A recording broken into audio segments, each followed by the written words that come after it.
Hello guys, मैं हूं Aryan. Guys, आज के इस वीडियो में हम आपको बताएंगे कि किस तरह से आप इंडियन ओवरसीज बैंक के savings account opening form fill up कर पाएंगे। बहुत ही आसान प्रोसेस है, तो स्टेप बाय स्टेप कंप्लीट जानकारी आपको देंगे।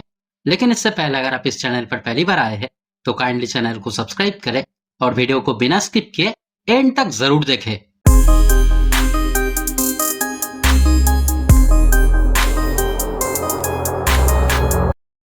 तो गाइस, इस फॉर्म को फिलअप करने का कई सारे रूल्स दिया गया है। जैसे कि आप यहाँ पे देख सकते हैं कि जहाँ पे भी एस्ट्रिक सिंबल दिया गया है उस पोर्शन को फिलअप करना मैंडेटरी है। और इस फॉर्म को आपको ब्लॉक लेटर में यानी कैपिटल लेटर में फिलअप करना होगा। और जहाँ पे भी आपको साइन करना होगा ब्लैक कलर पेन से आपको साइन करना होगा। तो चलिए आप जान लेते हैं कि किस तरह से बहुत ही आसान प्रोसेस से आप इस फॉर्म को फिलअप कर पाएंगे। तो पहले आपको यहाँ पे ब्रांच नेम लिखना है। अगर ब्रांच नेम आपको नहीं पता है तो अगर आप चाहे तो इस बैंक के स्टाफ से पूछ सकते हैं। उसके बाद यहाँ पे आपको ब्रांच कोड लिखना है। अगर ब्रांच कोड आपको नहीं पता है तो अगर आप चाहे तो इसे खाली भी रख सकते हैं। उसके बाद आपको यहाँ पे डेट लिखना है। यहाँ पे आपको वही डेट लिखना है जिस डेट में आप इस फॉर्म को बैंक में जमा कीजिएगा।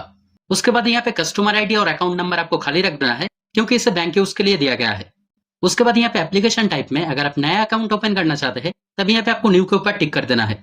उसके बाद यहाँ पे अकाउंट टाइप में अगर आपका उम्र अगर 18 साल से ज्यादा है और अगर आप अकाउंट ओपन करना चाहते हैं तब यहाँ पे आपको नॉर्मल के ऊपर टिक कर देना होगा। और अगर आप किसी माइनर के लिए अगर अकाउंट ओपन करना चाहते हैं, यानी अगर आप जिनके लिए अगर अकाउंट ओपन करना चाहते हैं अगर उनका उम्र अगर 18 साल से कम है तब यहाँ पे आपको स्मॉल के ऊपर टिक कर देना होगा। उसके बाद अगर आपका सेंट्रल केवाईसी नंबर है तब आप यहाँ पे लिख सकते हैं, नहीं तो आपको इसे खाली रख देना है। उसके बाद यहाँ पे बताया गया है कि अगर आप इस बैंक का अगर पुराने कस्टमर है और अगर आपका कस्टमर आईडी अगर ऑलरेडी अवेलेबल है तब आपको यहाँ पे लिख देना है। लेकिन अगर आप इस बैंक में अगर नया अकाउंट ओपन करना चाहते हैं तब आपको इसे खाली रख देना है। उसके बाद आपको यहाँ पे अपना नाम लिखना है। आपको वही नाम यहाँ पे लिखना है जो नाम आपके डॉक्यूमेंट में है। तो जैसे कि आपको यहाँ पे पहले आपका फर्स्ट नेम, अगर आपका मिडिल नेम है तो मिडिल नेम, और यहाँ पे आपको लास्ट नेम लिख देना है। उसके बाद मिडिल नेम आपको यहाँ पे खाली रख देना है, जो कि मैंडेटरी नहीं है। उसके बाद यहाँ पे आपको डेट ऑफ बर्थ लिखना है।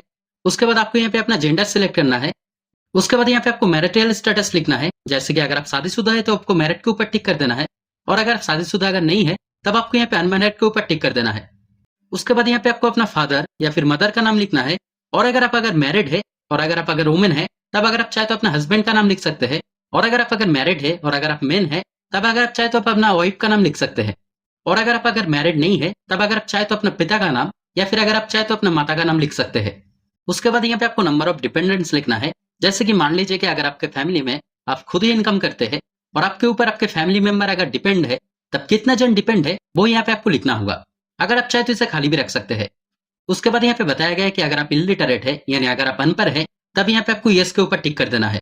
अगर आप यस के ऊपर अगर टिक करते हैं तब आपका कोई यूनिक आइडेंटिफिकेशन मार्क आपको यहाँ पे लिख देना है। और अगर आप अगर नो के ऊपर टिक करते हैं तब इसे आपको खाली रख देना है। उसके बाद यहाँ पे बताया गया है कि अगर आप माइनर है यानी अगर आपका उम्र अगर 18 साल से कम है तब यहाँ पे आपको गार्जियन का नाम लिखना है। और अगर आप अगर माइनर नहीं है तब इसे आपको खाली रख देना है। उसके बाद यहाँ पे बताया गया है कि अगर आप माइनर है और अगर आप अपने गार्जियन का नाम लिखते हैं तब उनके साथ आपका क्या रिलेशन है वो यहाँ पे लिखना होगा। जैसे कि मान लीजिए कि अगर आप अपने पिता का नाम यहाँ पे अगर लिखते हैं तब यहाँ पे आपको पिता के साथ आपका क्या रिलेशन है। जैसे कि अगर आप डॉटर है या फिर अगर आप सन है तो वो यहाँ पे आप लिख सकते हैं। उसके बाद नेशनलिटी में आपको इंडियन के ऊपर टिक कर देना है और यहाँ पे आपको कंट्री नेम में इंडिया लिख देना है। उसके बाद यहाँ पे ऑक्यूपेशन टाइप में आप किस तरह का काम करते हैं वो सिलेक्ट करना है। जैसे कि मैंने यहाँ पे सेल्फ एम्प्लॉयड के ऊपर टिक कर दिया है। उसके बाद यहाँ पे आपको अपना मंथली इनकम लिखना है, यानी हर महीने में आप अप्रोक्स कितना इनकम करते हैं वो यहाँ पे आपको लिख देना है। उसके बाद यहाँ पे आपको रिलीजन सिलेक्ट करना है, यानी आप किस धर्म से बिलोंग करते हैं वो यहाँ पे आपको सिलेक्ट करना है। उसके बाद यहाँ पे कैटेगरी यानी कास्ट सिलेक्ट करना है। जैसे कि अगर आपके एसटी, एससी या फिर अगर ओबीसी है तो वो यहाँ पे सिलेक्ट कर सकते हैं, नहीं तो आपको यहाँ पे जनरल के ऊपर टिक कर देना है।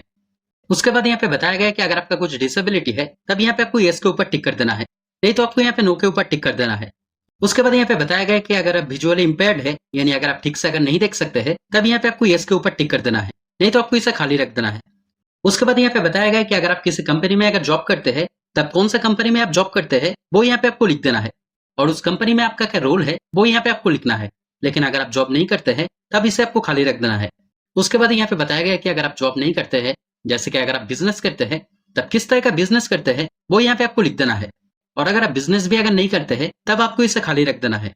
उसके बाद यहाँ पे बताया गया है कि अगर आप politically exports person like heads of state, government ministers या फिर अगर मिलिट्री ऑफिशियल्स है तब यहाँ पे आपको टिक कर देना है, नहीं तो आपको इसे खाली रख देना है। उसके बाद यहाँ पे फिर से बताया गया है कि अगर आप डायरेक्टली अगर पॉलिटिकली एक्सपोर्ट्स पर्सन अगर नहीं है फिर भी अगर आपका बिजनेस रिलेटेड कोई रिलेशन है तब यहाँ पे आपको टिक कर देना है, नहीं तो आपको इसे खाली रख देना है। उसके बाद यहाँ पे आपको बर्थ प्लेस लिखना है, यानी आपका जन्म किस जगह हुआ था वो यहाँ पे आपको लिखना है। उसके बाद यहाँ पे बताया गया है कि अगर आप सिर्फ इंडिया का रेसिडेंस है और अगर आप दूसरे किसी कंट्री में अगर टैक्स नहीं पे करते हैं तब यहाँ पे आपको यस के ऊपर टिक कर देना है, नहीं तो आपको यहाँ पे नो के ऊपर टिक कर देना है। अगर आप चाहे तो इस पोर्शन को खाली भी रख सकते हैं। उसके बाद यहाँ पे आपको अपना पैन कार्ड नंबर लिखना है, लेकिन अगर आपके पास पैन कार्ड नंबर अगर नहीं है तो अगर आप चाहे तो इसे खाली भी रख सकते हैं। लेकिन आपके जानकारी के लिए बता दूं, अगर आप पैन कार्ड नंबर अगर नहीं देते हैं तब इस फॉर्म के साथ आपको फॉर्म 60 जमा देना होता है। उस फॉर्म को किस तरह से फिलअप करना होता है उसके ऊपर ऑलरेडी वीडियो बनाया हुआ है, इस वीडियो के डिस्क्रिप्शन में आपको लिंक मिल जाएगा, अगर आप चाहे तो उस वीडियो को देख सकते हैं। उसके बाद यहाँ पे आपको अपना मोबाइल नंबर देना है, यहाँ पे आपको वही नंबर देना है जो नंबर आप अकाउंट में देना चाहते हैं।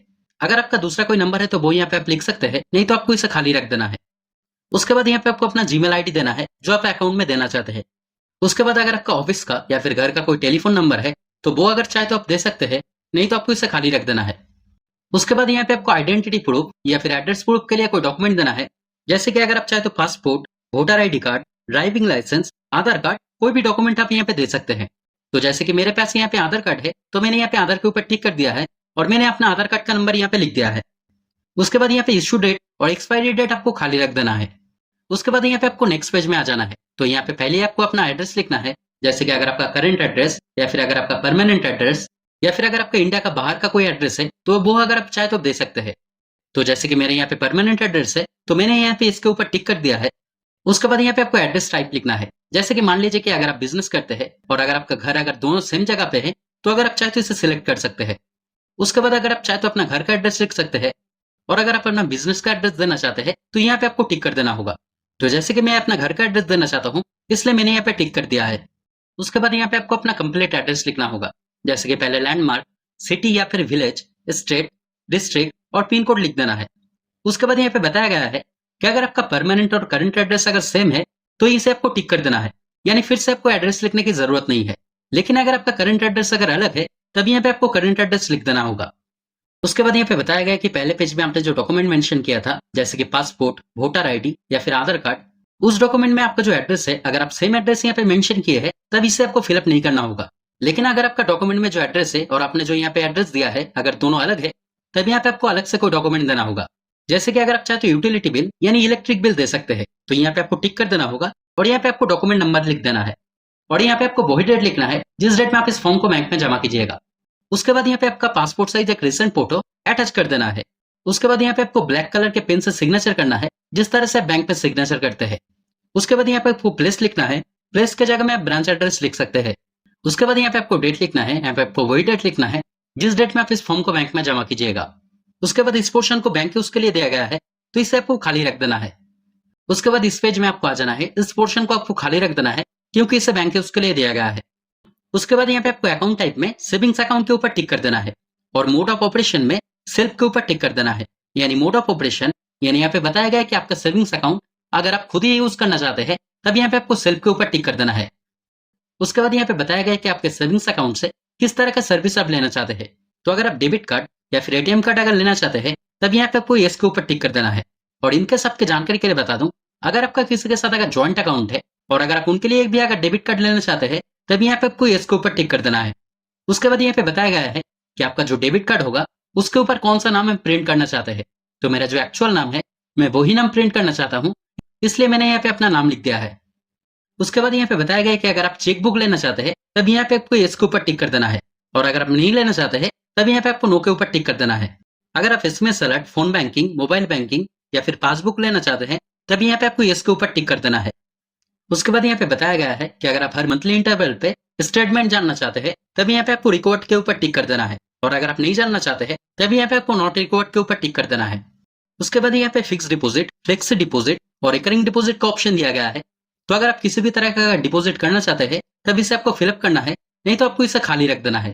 उसके बाद यहाँ पे आपको नेक्स्ट पेज में आ जाना है। तो जैसे कि आप यहाँ पे देख सकते हैं कि आपके अकाउंट के लिए आपको यहाँ पे किसी को नॉमिनी रखना होगा, लेकिन इनकेस अगर आप नॉमिनी अगर नहीं रखना चाहते हैं तब इस ऑप्शन को आपको टिक कर देना है। लेकिन अगर आप नॉमिनी रखना चाहते हैं तब इस पोर्शन को आपको फिलअप करना होगा। जैसे कि पहले आपको यहाँ पे अपना नाम लिखना है, उसके बाद यहाँ पे आपको ब्रांच नेम और ब्रांच एड्रेस लिखना है। उसके बाद यहाँ पे बताया गया है कि आपका जो नॉमिनी होगा अगर आप उनका नाम अगर अपने पासबुक के फ्रंट पेज पे अगर प्रिंट करना चाहते हैं तब यहाँ पे आपको टिक कर देना होगा। और अगर आप नहीं चाहते हैं तब इसे आपको खाली रख देना है। उसके बाद टाइप ऑफ डिपॉजिट में आपको सेविंग्स अकाउंट लिख देना है और अकाउंट नंबर आपको यहाँ पे खाली रख देना है। उसके बाद यहाँ पे आपको अपना नॉमिनी का नाम लिखना है, यानी आप जिन्हें नॉमिनी रखना चाहते हैं उनका नाम आपको यहाँ पे लिखना है। उसके बाद यहाँ पे आपको नॉमिनी का मोबाइल नंबर लिखना है। उसके बाद बताया गया है कि नॉमिनी के साथ आपका रिलेशन है वो यहाँ पे आपको लिखना होगा। तो इस सिचुएशन में मैंने जिन्हें नॉमिनी रखा है वो मेरा बड़ा भाई है, इसलिए मैंने यहाँ पे एल्डर ब्रदर लिख दिया है। उसके बाद यहाँ पे आपको नॉमिनी का एज लिखना है। उसके बाद यहाँ पे बताया गया है कि अगर आपका नॉमिनी अगर माइनर है, यानी अगर आपका नॉमिनी की उम्र अगर 18 साल से कम है, तभी आपको नॉमिनी का डेट ऑफ बर्थ यहाँ पे लिखना है, नहीं तो आपको इसे खाली रख देना है। उसके बाद यहाँ पे फिर से बताया गया कि अगर आपका नॉमिनी अगर माइनर है तभी यहाँ पे आपको किसी को विटनेस रखना होगा। जैसे कि पहले आपको यहाँ पे विटनेस का नाम, एज और विटनेस का एड्रेस लिखना है। लेकिन अगर आपका नॉमिनी अगर माइनर नहीं है तब इसे भी आपको खाली रख देना है। उसके बाद यहाँ पे आपको अपना सिग्नेचर करना होगा। लेकिन इनकेस अगर आप सिग्नेचर करना अगर नहीं जानते हैं तो अगर आप चाहे तो थंब इम्प्रेशन यानी अंगूठे का छाप भी दे सकते हैं। लेकिन आपके जानकारी के लिए बता दूं, अगर आप सिग्नेचर करना अगर नहीं जानते हैं और अगर आप थंब इम्प्रेशन यानी अंगूठे का छाप देते हैं तब दो जन को आपको यहाँ पे विटनेस रखना होगा। जैसे कि पहले आपको यहाँ पे विटनेस का नाम और एड्रेस लिखना है और जो विटनेस रहेगा उन्हें यहाँ पे सिग्नेचर कर देना होगा। ठीक इसी तरह से सेकंड विटनेस का कॉलम भी आपको यहाँ पे फिलअप करना होगा। लेकिन अगर आप सिग्नेचर करना अगर जानते हैं तब इसे आपको खाली रख देना है। उसके बाद यहाँ पे फिर से आपको सिग्नेचर करना होगा। उसके बाद यहाँ पे डिक्लेरेशन दिया गया है तो यहाँ पे आपको प्लेस लिखना है। प्लेस की जगह में आप ब्रांच एड्रेस लिख सकते हैं। उसके बाद यहाँ पे आपको डेट लिखना है। यहाँ पे आपको वही डेट लिखना है जिस डेट में आप इस फॉर्म को बैंक में जमा कीजिएगा। उसके बाद यहाँ पे आपको फिर से सिग्नेचर करना होगा। उसके बाद इस पोर्शन को आपको खाली रख देना है क्योंकि इसे बैंक उसके लिए दिया गया है। उसके बाद नेक्स्ट पेज में आ जाना है। यहाँ पे कई सारे टर्म्स एंड कंडीशन दिया गया है तो इसे आपको एक बार रीड कर लेना है और इस पेज में आपको कुछ और फिलअप नहीं करना होगा। उसके बाद आपको नेक्स्ट पेज में आ जाना है। यहाँ पे एक्नॉलेजमेंट दिया गया है तो इसे बैंक उसके लिए दिया गया है, इसे आपको खाली रख देना है। और यहाँ पे सेविंग्स अकाउंट से रिलेटेड कई सारे रूल्स दिया गया है तो इसे एक बार आपको रीड कर लेना है और इस पेज में भी आपको कुछ और फिलअप करने की जरूरत नहीं है। और लास्ट में आपके जानकारी के लिए बता दूं, जब इस फॉर्म को आप बैंक में जमा कीजिएगा तब आपके पास कोई एक डॉक्यूमेंट लाइक आधार कार्ड, ड्राइविंग लाइसेंस या फिर पासपोर्ट है तो पासपोर्ट रखना मैंडेटरी है। और आपके पास आपका 2 कॉपी पासपोर्ट साइज फोटो भी रखना होगा। और अगर आपके पास पैन कार्ड है तो बहुत अच्छा बात है, लेकिन इनकेस अगर आपके पास पैन कार्ड अगर नहीं है तो जैसे कि हमने आपको पहले ही बताया है कि इस फॉर्म के साथ आपको फॉर्म 60 जमा देना होगा। और अकाउंट ओपनिंग के लिए कितना अमाउंट लगेगा वो आप इस बैंक के किसी स्टाफ से पूछ सकते हैं। तो दोस्तों आज के वीडियो में इतना ही। उम्मीद करते हैं वीडियो आपके लिए हेल्पफुल रहा। अगर फिर भी कोई डाउट रहे तो कमेंट करके जरूर बताएं, मैं आपका कमेंट का रिप्लाई जरूर करूंगा।